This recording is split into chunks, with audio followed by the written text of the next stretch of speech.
Welcome to the Recruitment People podcast, the place where employers and candidates unite to uncover the art of successful recruitment. Hi, I'm Kelly Charity, a recruiter and agency owner with over 2 decades of recruitment experience. In this podcast series, I'm going to dive deep into the heart of hiring and job seeking, sharing actionable insights, expert advice, and of course, a little bit of fun along the way. Whether you're looking to sharpen your hiring practices or navigate your career path, we've got you covered. So let's get started and unlock the secrets to recruitment success together. Welcome to the Recruitment People podcast, episode 22. Today we're going to be talking about bridging the gap, AI and people in business. So in my business at the moment as a recruitment company owner, what I'm seeing is that we're at a complete intersection between AI and people interaction.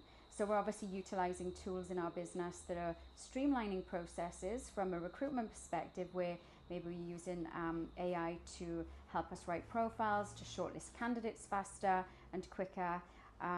But obviously it's a time where the human element is really coming to light in terms of the need from an employer perspective to have recruiters that are really on board with things like, culture fit, personality, and just using your intuition with candidates when you're interviewing them. That's something that AI just can't do at this moment in time. So we're really at I suppose, a pivotal moment in terms of how we bridge the gap between combining AI efficiency with human empathy, I suppose.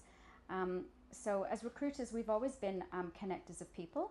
And at the moment, we're used to connecting people with opportunity. And now what we're seeing is that we're actually becoming connectors between people and technology.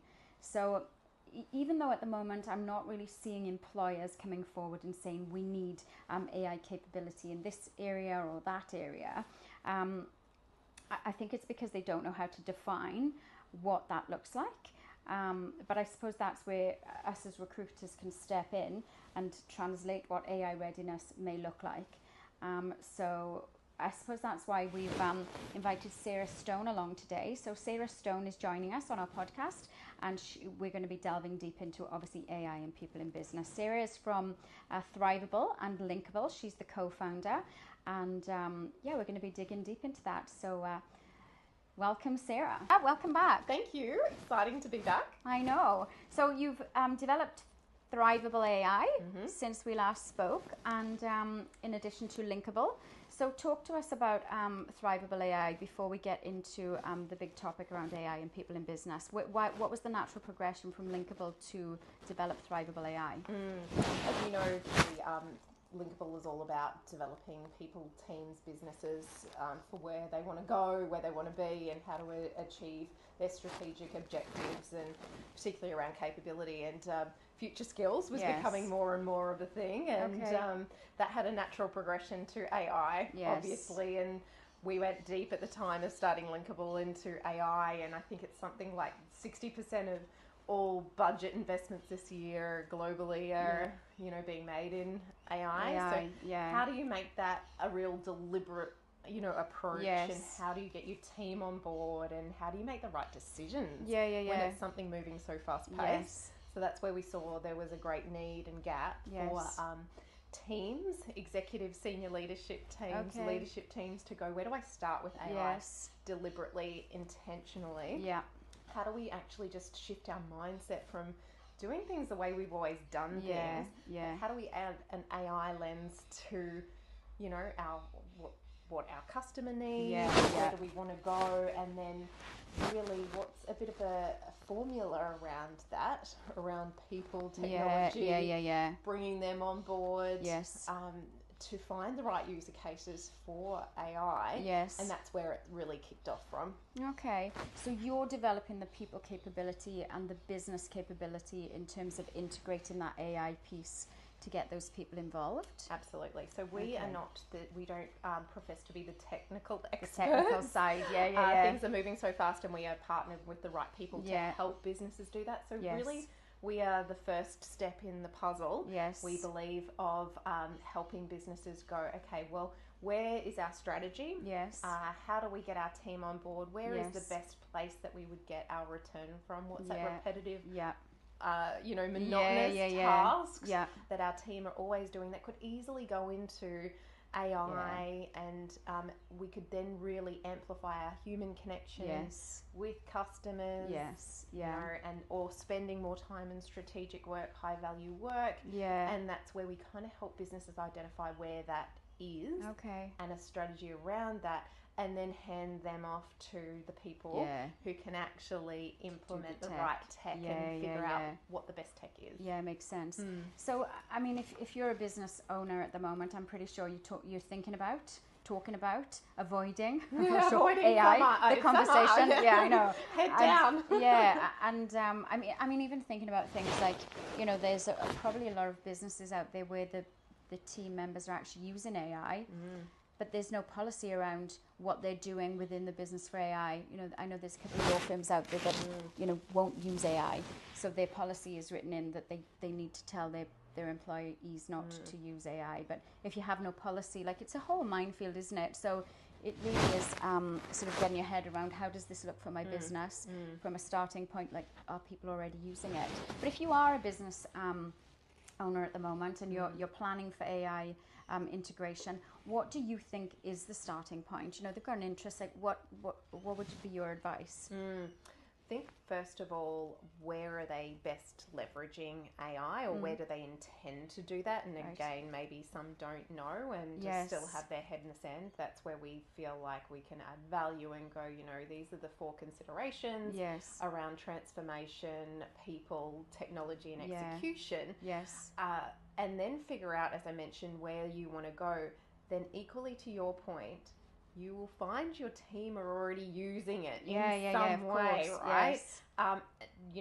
Would you rather them, be using it on your terms and with your guardrails and policy? I suggest that's probably where you want to go, rather than them using their mobile phones, potentially cell phones, and then putting customer data in that potentially. So I think figuring out where you want to go intentionally with AI, then working out the tech, but then at the same time definitely thinking about the guardrails, what you will and won't allow, then putting in a policy, because then you know what tech is going to use. And do you come in at that early stage, for example, where you look at the business and say, you have a customer service division, you have a warehouse, you have this, where could you look at utilizing AI? So you're not the technical people who are going to integrate the AI, but you're the people that are going to talk about areas where you could utilize AI, because you have a handle on that at Thrivable AI. That's right, and we typically are across the top 5 to 10 use cases now and in 12 months for each area of your business. For example, for HR or recruitment, for finance particularly, there's a lot of use cases there, right? Just, with your accounts payable, your invoices and things like that. So we do have, because we partner with a lot of the tech providers, where the best user case returns are. But I think that depends on your business and where your team is spending the time. And I think the difference for me that is different generally to how we've looked at things in the past is that strategy is typically up the top from the executive team and then funneled downwards. Actually, you actually need to get your team on board, empowered to think that AI is actually going to help them. Because obviously, there's a lot of redundancies happening.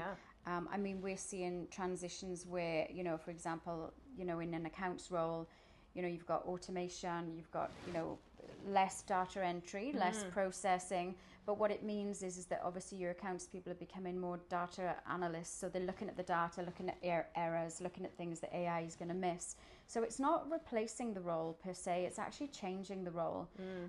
But I suppose, again, that's getting your people on board, because if you're not somebody that likes to look at data and look at the analytics but prefer to do the data entry, well, then your skill isn't going to align with potentially the new role that's developing there. So, that leads me on to my next question, really, about getting the people on board. So how do you get people on board? If they can see this change is coming and you're not talking to them, or you are talking to them, how do you get that engagement? Great question. I think there's a couple of ways. I think the earlier that organisations can start giving education, if they're not already providing it around how to use AI, how to leverage AI, get them to test is really, really important, because you will actually tend to get your team members to come up with the connection. Oh, actually, where is this going? Yes. And then the brilliant thing is, and what we do at Thriveable AI is go, well, how do you leverage that to then figure out what you do with that role, or could they go into higher value work? And the roles that have evolved, and I think that's what we're seeing, is that no data point says there's going to be less roles. Yeah. It's just that going they're to be going different. to be different. Yeah. And so I think if you can get that connection early on, and you can get that team member to lead the journey, and the team member to go, actually, I don't think this is going to be my highest value contribution, and this is what it could look like, and they're involved. That's going to be an important part. Or to go equally, actually, you're not going to need me in 12 months. Get on the front foot, kind of that, realize that, and go, how should I evolve my career? Yeah, for sure. Might be something to be thinking about. Yeah, and I suppose if you are in a position where your company are not even leveraging AI at this moment, but you as an individual feel like where you could streamline the organization, that you take that idea forward to the organization, because that shows your engagement, your interest in the business, your interest in, I suppose, streamlining the business for the better good, which could allow you to upskill, because you're recognized for your your input, rather than being, I'm not going to say anything because I'm going to be made redundant, or anything that people start thinking in this situation. But yeah, that's interesting. Yeah, absolutely. And I see that happening in organizations. I've got one person that I coach, and you may not be expecting them to come up with the AI strategy for the business and the role that they're at, but they're absolutely thinking about it, and they're like, Sarah, how do I get more time to focus on the AI strategy? Take that to the business. And I'm like, that's exactly where you need to play. Absolutely. Play to that, because that's where it's going. So if you're not on board, you're going to be left behind, right? Absolutely. Yeah, interesting. And the next topic I was going to talk about around policy, governance and risk. So, we just touched on that, people using their cell phones, people putting data from the business into their cell phones, using maybe ChatGPT on their phone, etc. There's a huge risk to that, obviously. Like I said, I know some clients in law don't allow their employees to use, AI because of the data, because they're maybe cutting corners and they're not verifying the information that they're getting on there. So, I suppose, how do you make sure it's safe and effective in your business, and that you haven't got risk? It's a great question, and particularly from a HR standpoint, a lot of HR practitioners I'm hearing are dealing with, ChatGPT or Copilot advice coming across their desk. So if, there's a situation with an employee, actually they're going to Copilot or ChatGPT and getting advice. And also from a legal standpoint, one of our employment lawyers that we deal with, who's a partner of ours, really talks about all of these fictional cases that are coming out in a legal sense. So it's a really, really interesting space. What we do as a business is we've got a lot of client data information, but we will never feed the client name into AI. Yeah. So we can be efficient. We can be really productive without feeding information. So there are ways around actually inputting some information into. But I suppose if you're a medium-sized business, you don't have a HR person, there's no policy in place, and you've got your workers using AI for efficiency, but they're not told, do not put the client data into ChatGPT AI. You've probably got a breach that's potentially coming. I mean, we don't know how it's going to pan out. It's all new to everyone at this stage, but it's certainly something that maybe employers do need to think about, in terms of having just a general policy right now, just to say, listen, this is what you can't do, so that there's something written in stone as to what. Policies so there's no risk really important. to the future. Agree. Yeah. And does Thriveable AI get involved in those policies, or do you sort of more we partner connect with? so we've got two partners in the legal space that can help with policy in the organisation. But I think, to your point, it's super important. Like, absolutely. you've got to, if you I mean, even if you don't think you've got people playing in AI, they're playing in playing AI, it. right? Of course they are. Of course they are. So, Yeah. like, even if it's not on your desktop, Yes. it's somewhere else. Yeah. So, get a policy around Yes. that's huge. Agree totally. And we were just talking about accountants, so I just want to touch on workforce and skills for the future, which we did a podcast on before. We did. Remember? Yeah. And so basically, I suppose AI is reshaping the skills. And what are you seeing in addition to obviously what we've already talked about in terms of those accountants type roles? It's certainly producing different roles. Yeah, I think so. So for me, human skills reign supreme, and this is going to be more and more important as we go. It'll be those human interactions. What skills do you need to do that really well? Whether that's dealing with customers, whether that's dealing with internal stakeholders, whether that's leading teams, that's where the critical skills lie. Things like critical skills, resilience, leadership skills are just going to be super important, because at the moment the AI side of things is not doing that very well. No, certainly of you can course ask not. advice and things in there, but it's not going to lead your people. Yeah, makes sense. And I did see on your website that you have a talent analytics and capability mapping tool. So is that something that you take to your clients and talk to them about in terms of what does the workforce look like when they make these changes? Yes. And things like, org charts with people and AI in them, and that's becoming more and more paramount. It's interesting. And certainly from a model where you've got a centre of excellence or whatever that is, a function per business, then you've got business partners, and then you've got whatever area that is, finance, HR, and then you've got people services or business services, and that's where I see AI playing a huge role in starting to have those AI agents workflows that report to humans come and unfold. So we do diagnostics with Thrivable AI around the maturity of the organisation, small or medium, but really around what does your knowledge management look like? What does your data look like? Is that in the right place to then introduce AI? Because I would say if you haven't got that right, don't bother with AI. Yeah. Because so what you're saying is in terms of a business, if your data isn't not so much clean, but in the right place, not giving the right information, to try and feed that into an AI system isn't going to work, because AI feeds on what you tell it to. Absolutely. So like in recruitment, for example, they found that with the shortlisting of candidates, the system is shortlisting based on what's been put in there. So there's a bias element, because the human element has interacted with AI to say, do this, do this, do this, and then that's biased. So you've got this element of bias because you're using AI, whereas originally when AI was starting to come out, people were talking about, it's going to replace recruitment because they're going to, AI can do it so much quicker and all of these things, but it's subject to bias, and it misses the whole human element, which is picking up on personality, culture fit, all of those things. So feeding it the wrong information, is that what you're sort of saying there? Is. It's like what the data, the output that you get is what the data you put in. Basically. So we look at your maturity as an organisation. What's your data look like? Where are your team at? Have they had any education around AI at all? Yes. What do your processes look like? What's your strategy?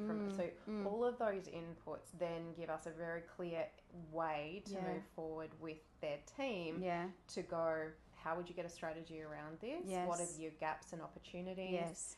How do you bring your team along from where you're at to that journey? How do you provide them education? And then how do you execute on that in a really deliberate way?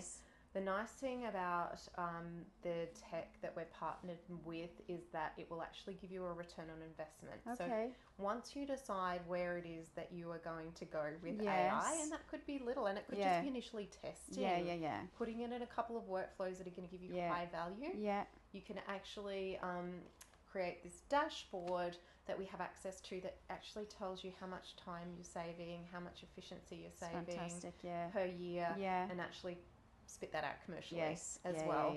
So rather than what we've heard in the media lately, a lot of AI investments not getting the return. Yeah.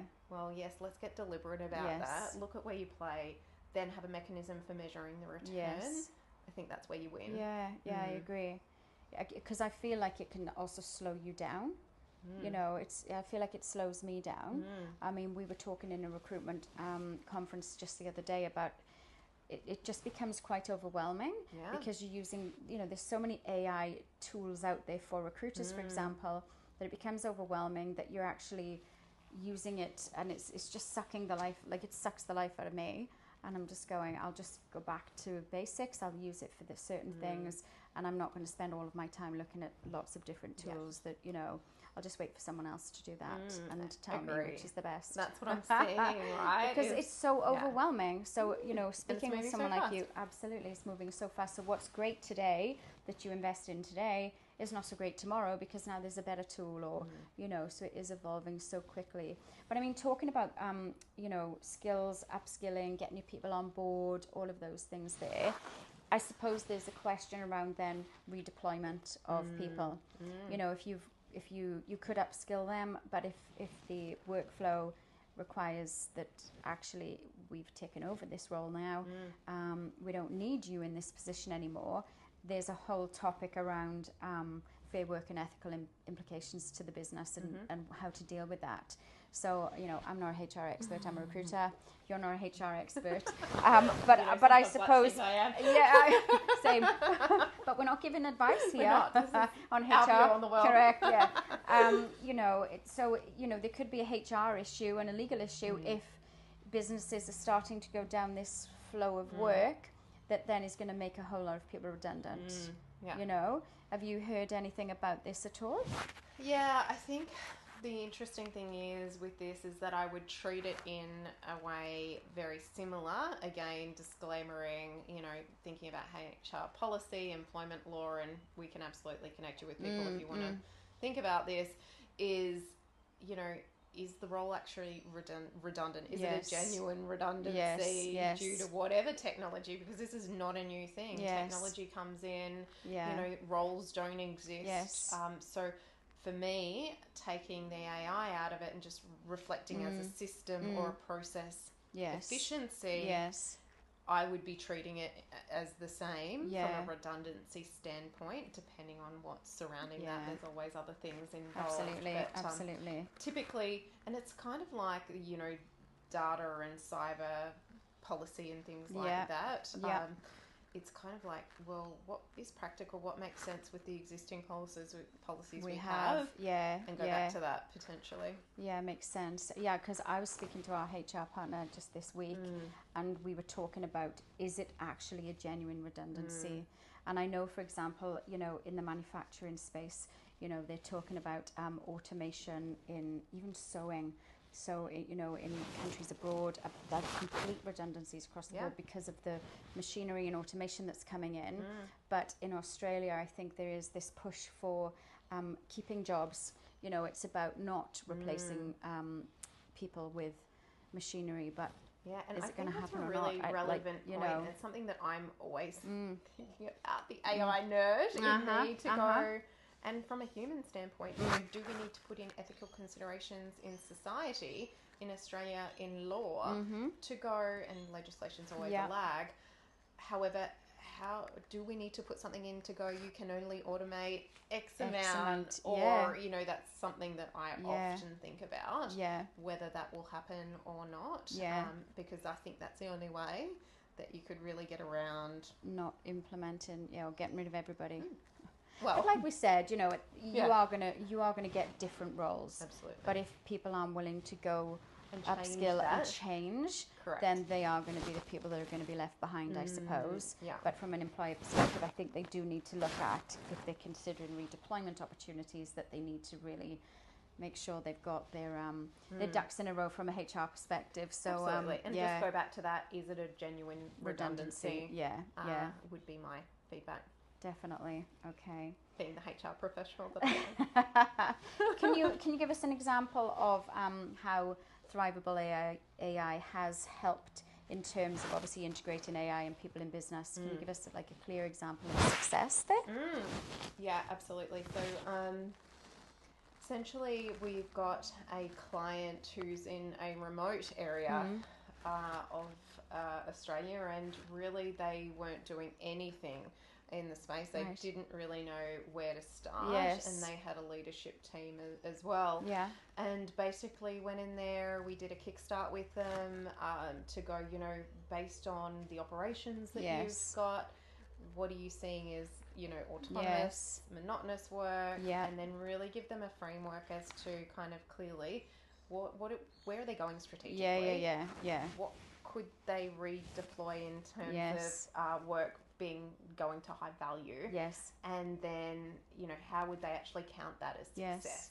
So they have seen a measurable return. We have got 5 agentic AI workflows in that business with our partner in tech, and we can actually measurably say that they're projected to, you know, get a return of around about $60,000.